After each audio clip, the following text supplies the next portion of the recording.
This is Christmas number one. The Pogues and Kirsty McCall with a fairy tale of New York. Now, my next guest, I first interviewed her 6 years ago. Her name is Denise Coates from Dunstable, and she is a breast cancer survivor. Her book is called Breast Cancer Conquered Together. She's done so many interviews to raise awareness, and she's with me in the studio. Good morning. Good morning, Justin. It's lovely to see you again. Now, you're here because something fantastic has happened this week. Do you want to reach into your bag and show me what has happened this week? Nice box there as well. I know. I was actually so chuffed to receive this. Very unexpected, by the way.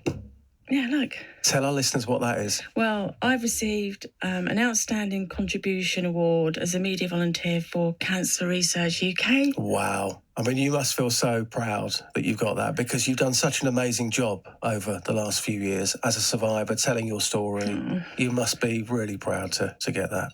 Thank you. I am proud. It was a little bit overwhelming, actually, I must say, because I didn't have any idea I was getting that. So when I got home the other night and I opened the box and I read, they wrote me a handwritten card, which was really lovely words in there, to saying the things that I've done over the years and how it's helped.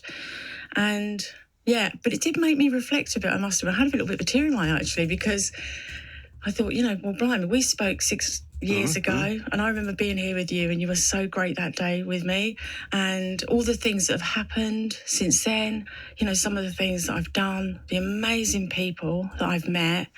So, yeah, I have to say, I do feel pretty chuffed. What did it say on that letter?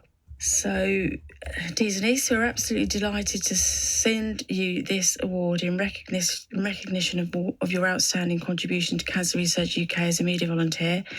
By sharing your story over many years, you have made a huge impact in raising awareness, supporting our fundraising campaigns, and highlighting the importance of research, which I really truly advocate, by the way. We are so grateful for all you have done and that you continue to do, and we wanted to recognise your incredible commitment to CR UK's work with this award. And it's a lovely award as well. Cancer Research UK, Outstanding Contribution as a Media Volunteer. There is your name on there, Denise Coates. Where's that award going then, Denise? Well, it's going to go, I'll put it on my little bookshelf in my lounge, yeah. Because the thing is, you probably saved hundreds of lives without you even realising it, because you've done a lot of radio interviews, a lot of local paper interviews, all about the signs to look out for. Your story goes back to Christmas Eve, doesn't it? 2015. That's when you got your diagnosis. Yes, it does. Yeah, I actually received because I'd already had my biopsy and my test, and they told me that I was 80% chance I had breast cancer, but it was actually confirmed on Christmas Eve 2015. They phoned me and asked me if I was with anybody, and said, yes, you do have cancer, breast cancer. So that year, actually, I was going away to Cornwall, and to be honest, I kind of parked it for a week because I didn't want it to spoil other people's Christmas as well. And I was going to a really lovely place. So, but soon after that, a week after that, then everything really started to happen quite quickly. So what type of breast cancer did you have? Right, so I had invasive ductal carcinoma grade 2. It was a hormone-driven cancer. And quite early on, and this is where I think I was no one's lucky getting cancer, but I was quite fortunate in as much that mine was quite a common cancer for my age range. Yeah. And I found out from Dr. James early on that it was treatable. And that was quite, that was in a week or so without finding out. So that hope really kicked in very, very quickly. Tell us about the treatment that you went through. So I had, all in all, I had 3 operations. The first operation on World Cancer Day was called a breast mammoplasty style operation, where the surgeon removed the tumours from my left breast, but actually also reconstructed it at the same time. And then I had 19 lymph nodes removed from my left arm because they weren't sure if it had travelled. But thankfully, they were clear of cancer. And then I had 21 days of radiotherapy around about May time. And then after that, I've been on hormone receptor blocking tablets to hopefully prevent the cancer from coming back. So, which is, the first one I was on was tamoxifen, which was a drug scientifically made by Cancer Research UK. So, yeah, and now I'm on a drug called anastrozole for a further 2.5 years in total. You're a very positive person, but what do you think got you through those really dark times? Right, okay, so I will say this, and there's a what I wanted to do in terms of helping people, there is a chapter in that book, and it's about, I had, like for our mental health and our emotional well-being, I'd experienced some cognitive behaviour therapy. It was about 10 years ago. That really helped me because I knew something consciously was telling me, you've just got to think you're going to be okay. Your mental health it's really key. It's really important, isn't it? I knew that if I started going down the road of thinking, oh, this is going to be really tough, I might die or things are going to go wrong. But what I did was I switched all my thinking up. I reframed a lot of my thoughts because I'd had a little bit of that before. And indeed, the NHS do recommend it for situations like this. So for me, I was quite lucky, I guess. I'd already had that sort of mental health training, which I am optimistic anyway, don't get me wrong. I've always been this way, which I think also helped me. Yeah. So you've had the operations, you've had the radiotherapy. Could you describe what that moment was like when they said to you, Denise, you've now got the all clear? You get that after 5 years. Is it 5 years, Yeah, is it? Yeah. So 5 years later, you're being told you've got the all clear. What was that moment like? Oh, it's amazing. It's amazing. Because you know something? You look, personally, I can't speak for other people, can I? But for me, I remember I was looking at life through a different set of eyes. And I think I've been high on life since this all happened to me. I was going to ask you, how has it changed your life? Being a breast cancer survivor, how has it changed your life? Well, you're much more grateful. I try and grasp as much as I can. And, learning more about humility and kindness and giving back, which I probably didn't do as much of before I had cancer, really. Perhaps I should have done. But actually, yeah, I still feel I'm high on life. I mean, it's amazing to hear you say that. It's just strange. But a lot of people are. I mean, I spoke to, the CR UK media journalist the other day, and she said, I met someone just like you the other day. And, she said just the same thing. And I think most people are, to be, to get through it. It certainly made you appreciate life a bit more, hasn't it? Yeah, in a nutshell. Yeah, of course, after what you've been through. So the book is here. It's called Breast Cancer Conquered Together. Now, for anybody listening to this that thinks there might be something wrong, what do I do? And this is why you won this award, because you're always keen to tell people, please go and get checked, because if it's caught early, you've got a great chance of surviving. Please don't leave it. That's right, yeah. Please don't. If you've got any concerns, any lumps or bumps, there was something, I've been to CR UK quite a lot, and the doctor there a few years back, who, when I had another interview, said, you know your body the best. We do, don't we? You know when something's wrong. We do, yeah. You just get that instinct. Yeah, it's your body. Any doubt, just go to your GP. And, if there's still any doubt, just keep pursuing it. What were the telltale signs with you? When did you know that something wasn't quite right? It was around about the summertime, actually, because I'd noticed there was a bit of a change in my breast. There was a thickening in it. It felt a bit lumpy. There was a bit of a lump and there was a bit of a thickening in it and dimpling, and that's a sign. However, having said that, I didn't put that down to cancer, and I'd had a screening reminder, which I didn't kind of go. I just thought, well, I'll see how it goes. This might just be something hormonal. But what prompted you to go then? Because you knew something wasn't quite right, but you didn't go for that screening. What prompted you? I must go and get this Well, it was now. a few months later, and I said to my friend about it.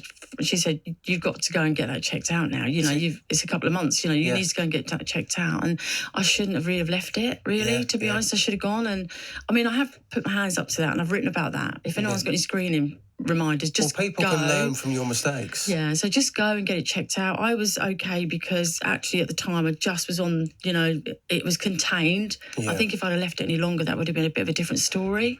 And your friend who said to you, Denise, you've got to go now. You've really got to do this. She essentially has helped to save your life, hasn't she? Yeah, she did. Yeah, she did. Yeah.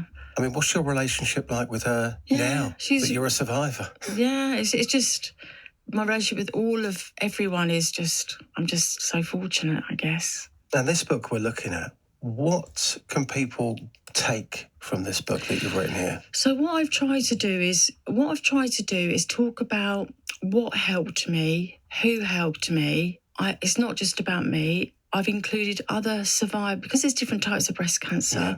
I've included other survivor stories in it, and actually there's a male survivor story in And it. that's something that people don't realise, that men can get breast cancer. And it's genetical. Yeah. So there's a guy in there who kindly shared his story for some, and I speak about how I cope mentally, which obviously we've just touched on, and about awareness and education, about giving back, the benefits of giving back, and what I've learned since all of this happened to me. And all the volunteers, all right, I'm a volunteer, but there's how many volunteers are there that do lots of amazing things? You have been mentioned in Parliament because, and it is mentioned in this book, that it's now, breast cancer awareness is now taught as part of the national curriculum. You were part of a team of people that wanted to get that through, and you were mentioned in Parliament. That's right, yeah, thankfully. That was, one of my goals when I'd gone through treatment was I thought, well, who am I? What can I do? How can I make a difference? And for me, it was all about future generations. It's always been about future generations. A lot of the work I've done, is in, predominantly one school in Luton, which is Chorley High School for Girls, but I did find out that it wasn't in the national curriculum. We get taught about the science part of biology part of cancer and your human cell, but not about, awareness. And, so I went and visited Andrew Selous, and we campaigned in Parliament for health awareness and prevention in PSHE, and in September 2020 it became part of the lesson plans that children. So it's not about scaremonger. It's just about knowing again, lumps and bumps, and you might help. There might be a family member that they may mention it to you and say, "Oh, get to the doctors and get yourself checked out." So I thought that was really important for me, education, and that's like the whole country. So it's absolutely amazing what you've achieved, and I can fully understand why you've won the award. Maybe the award's taken too long in coming. You've done some absolutely amazing things. What would be the last thing you'd like to say to our listeners today about this really important issue, bearing in mind that you are a survivor? What would be the one thing you want our listeners to take from this conversation? Just to encourage, if someone has the same conversation with you as I did with my friend, if you're a bit nervous or a bit worried or frightened, there's lots of charities and organisations that we can go and speak to. Please just be encouraged by people are surviving more. Let's try and change our thoughts around what might happen and not get seen. Because a lot of people, sometimes they don't go because of that fear factor. But we are getting better at beating cancer. Please just go to the doctors. There'll be people listening to this show right now where they know something isn't quite right, but they don't want to pick up the phone because they don't want to be a nuisance. That attitude has got to go, because the sooner you are detected with something like this, the better chance they've got of saving you. Yeah. It's as simple as that. Yeah. Put yourself first. You're not a nuisance. Definitely. And you know what? I've written about putting yourself first as well, because I've written survivor tips in there. They're not just mine. They're from a group of other people. And there is a chapter that says, don't be so hard on yourself. Because when you're going through cancer, you've really got, it's a no-brainer really. You've got to, as hard as it may be, because a lot of us just want to help other people all the time, but you have to look after, you've got to conserve your energy and, just don't be hard on yourself. Go and do things, little things like walks in the park, and hopefully being around like-minded kind of upbeat people. Sometimes I don't like to use the word positive because there's, cancer's not positive at all. But we can do things to help ourselves. Music plays a big part in a lot of people's lives. Did you listen to a lot of upbeat music when you were going through treatment? Absolutely. Did you? Yeah, and one song actually that's just come to mind, and the teachers played this for me when I did a talk to 1,000 girls at Chorley High School first, and the song that came to mind was Don't Be So Hard on Yourself by Jess Glynn. Oh, really? Getting back to what we were saying, yeah. And would you play that for me?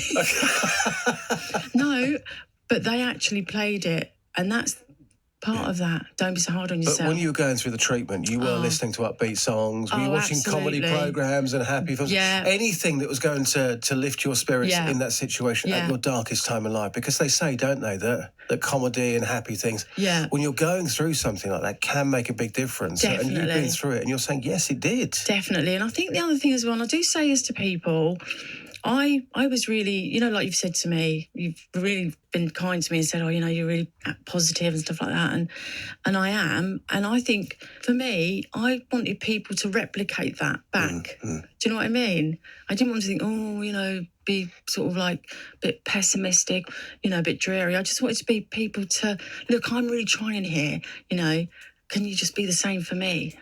Well, Denise, it's lovely to see you again. Congratulations on the award, which came as a complete shock, by the way. It wasn't pre-planned at all. Good luck on the book, and we'd love to be part of any future campaigns that you've got coming up as well, all right? So lovely to see you again, and thanks for coming in. Thank you. Pleasure. That's Denise Coates joining us, a breast cancer survivor. If you want to talk about that or anything else we're talking about on the show today, you can call me, or of course you can email justin.dealey@bbc.co.uk.